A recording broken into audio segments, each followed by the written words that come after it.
예, 정업고창의 유성엽 의원입니다.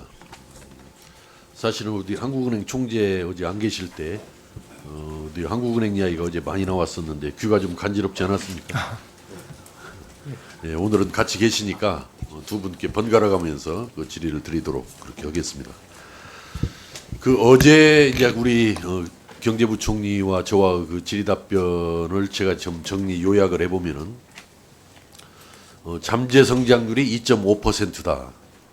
그리고 얼마 전에 하는 총재께서 미중 무역 분쟁으로 인해서 0.4%포인트 경제 성장이 둔화되었다, 떨어졌다.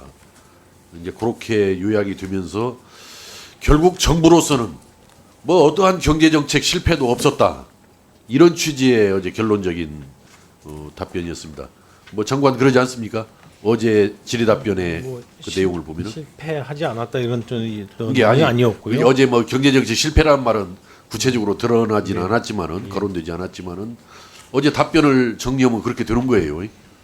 잠재 성장률이 2.5%고 미중 무역 분쟁으로 0.4%포인트 떨어졌기 때문에 지금 현재 뭐 오늘 한국은행 발표에 대해서 뭐 2%가 넘느냐 2% 내려가느냐 뭐 이런 이야기 있지만은 대략 장관께서도 2.0, 2.2를 이미 인정을 하신 것이기 때문에 정부로서는 뭐 어쩔 수 없는 그런 성적표였다 이런 결론이란 말이죠. 하는 총재께 여쭙겠습니다. 미중 무역 분쟁으로 인해서 0.4%포인트가 떨어졌다라고 하는 것에서는 그대로 확신을 갖습니까? 정확하다라고 생각을 합니까? 네, 저희들이 뭐 조사부에서 예. 사실 나름대로 예. 지금 분석 좋습니다. 분석한 결과입니다. 그러면은 잠재 성장률이 2.5%라는 것도 한국은행 어제 발표했다라고 홍남기 장관께서 말씀을 하셨는데 그것도 인정합니까? 네, 저희들이 한 2.5 내외가 그러면은 2017년도, 2018년도에 우리 경제의 잠재 성장률은 몇 %입니까? 그때는 만 2점 숫자로 얘기하면 한 2.7, 2.8 그쯤 됐을 그러면은 겁니다. 불과 1년 사이에 잠재 성장률이 2.8에서 혹은 2.7에서 2.5로 이렇게 0.3, 0.2 급격하게 떨어질 수가 있는 겁니까? 저희들이 그때가 한 2년 단위로 했기 때문에 저희들이 한 2년여에 0.2 정도 떨어졌다고. 저는 어제 그 홍남기 부총리의 그런 답변을 들으면서도 이해가 안 간 게 네. 잠재 성장률이 그 정도인데 사실은 2017년도, 2018년도에 시연된 연평균 경제 성장률은 네. 2.9%였단 말이에요. 2년간 연평균 7, 경제 8, 성장률이. 9%였죠. 그러면은 잠재 성장률 이상으로 경제 성장률이 더 높게 시연이 되면은 물가 불안이 나타나야 할 거 아닙니까? 네. 국제 수지 불안이 나타나야 할 거 아닙니까? 네. 근데 우리 경제에 제가 2017년도, 2018년도에 물가 불안이라는 이야기 우려하는 것을 들어보지를 못했어요.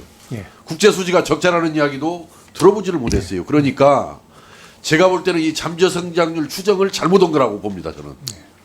잠재 성장률보다 더 높게 경제가 실현이 되면은 경기 과열을 우려하면서 경기 과열에 따른 물가 불안과 국제 수지 적자를 우려하면서 오히려 경기를 둔화시키는 그런 속도 조절을 하는 정책이 나왔어야 하는데 2017년도, 2018년도에도 주야장창 재정 확대 정책, 이자율 인하 정책, 통화량 확대 정책, 그러면 전혀 정반대의 경제 정책을 시행했다는 이야기 아닙니까?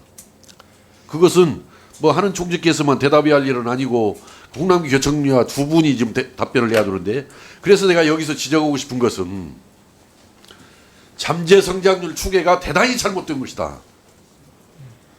또 그 잠재 성장률이라는 것이 지금 정부의 경제정책 실패를 피난시키는 도피처가 되고 있다는 거예요. 경제정책을 실패해서 경제를 이렇게 망쳐놓고 왜 이렇게 경제가 어렵냐 그러면은 세계 경제가 좋지 않아서 그렇다는 거고 또 그럼에도 불구하고 그러면 왜 또 이렇게 어렵냐 그러면은 잠재 성장률이 낮아져서 그런다라고 잠재 성장률로 도망을 가버린단 말이에요. 저는 여기서 뭘 우려하냐면은 물론 정부 당국자로서 뭔가 현재의 경제 상황에 대해서 경제 성적에 대해서 좀 뭔가는 좀 변명을 하고 옹호하려는 부분은 나름대로 이해는 합니다. 정부 당국자로서의 이해가 있기 때문에 그렇다면은 정말 우리가 냉정히 한번 되돌아봐서 이 잠재 성장률 추계가 맞았던 것인지 또 설사 잠재 성장률이 2.5로 떨어져서 맞다 하더라도 그러면 떨어진 잠재 성장률을 어떻게 하면 높일 수 있을 것인가에 대한 심각한 고민이 있어야 되고 정부로서도 거기에 대해서라도 사과를 해야 돼요. 잠재 성장률을 떨어져 놓은 점에 대해서 사과를 해야 된다고 생각합니다. 제가 어제 그 질문을 끝나고 나서 이거 보충 질문 해봤자 아무 의미도 없겠구나 하고 제가 돌아가서 제가 공부하는 책을 펴놓고 밑줄을 그어가면서 이 잠재 성장률 향상 방법에 대해서 공부를 했습니다. 어제. 여기에서 몇 페이지가 다 되기 때문에 그걸 요약해서라도 말씀을 드리다 보면은 시간에 지금 한계가 있기 때문에 제가 다 말씀을 못 드리고 가장 앞부분에서 내가 의미 있는 부분을 하나 정리를 해왔어요. 이 책에 나와 있는 부분인데 과연 어떤 수단이 잠재 성장률을 가장 효율적으로 높여줄까? 우선 병목 현상을 일으키는 부분을 찾아 해소하면 잠재 성장률을 효율적으로 향상시킬 수 있다. 어떤 특정 분야의 병목 현상은 다른 분야의 잠재 성장률을 상승시키는 효과까지 저해하므로 이것을 해소하는 일이 무엇보다도 급선무이다. 현재 우리나라는 공공부문의 비대화가 잠재 성장률 향상에 병목 현상을 일으키고 있는 것으로 분석된다. 1980년 이래 성장률과 재정 팽창률의 상관관계를 보면 재정 팽창률이 높을 때는 성장률이 다소 시차를 두고 낮아지고 재정 팽창률이 낮을 때에는 짧은 기간 안에 성장률이 높아지곤 했다. 공공부문이 유리한 인력과 자원을 쓸어감으로써 민간 부분을 위축시키기 때문에 이런 일이 흔히 벌어진다. 저는 지금 문재인 정부 들어와가지고 경제 성적이 뚝 떨어졌잖아요. 뭐 1.1%냐 1%를 넘느냐 뭐 이 문제를 떠나서 저는 이렇게 뚝 떨어진 이유가 공공부문 81만 개 일자리 창출로 대표되는 공공부문의 확장정책, 재정기출의 확장정책이 이렇게 경제성장률을 떨어뜨리고 있는 거예요. 저것이 잠재성장률을 떨어뜨리면서 결과적으로 현실 경제성장률을 떨어뜨리는 경로를 받든 안 받든 문재인 정부가 경제성장률을 이렇게 떨어뜨리고 있는 것은 공공부문의 팽창, 재정지출을 포함한 저는 여기에 있다는 점을 다시 한번 분명히 지적하면서 이렇게 해주시기 바랍니다. 이게 오늘 이제 장관도 계시고 총재께서 계시니까 저기 김대중 정부에 비해서 노무현 정부가 4.7%로 경제성장률이 떨어졌는데 저 떨어진 원인을 한국은행에 있는 경제연구원을 통해서 분석을 해주시기 바랍니다. 두 번째로 또 이명박 정부 들어와가지고는 노무현 정부에 비해서 거의 1.3%포인트를 경제 성장을 떨어뜨렸어요. 저렇게 떨어뜨린 이유가 뭔지를 한국은행 내에 있는 경제연구원을 통해서 분석해서 자료를 제출해 주시기 바랍니다. 또 아울러서 이명박 박근혜 정부 때 그래도 3%를 유지했는데 정리해 주시죠. 예, 정리하겠습니다.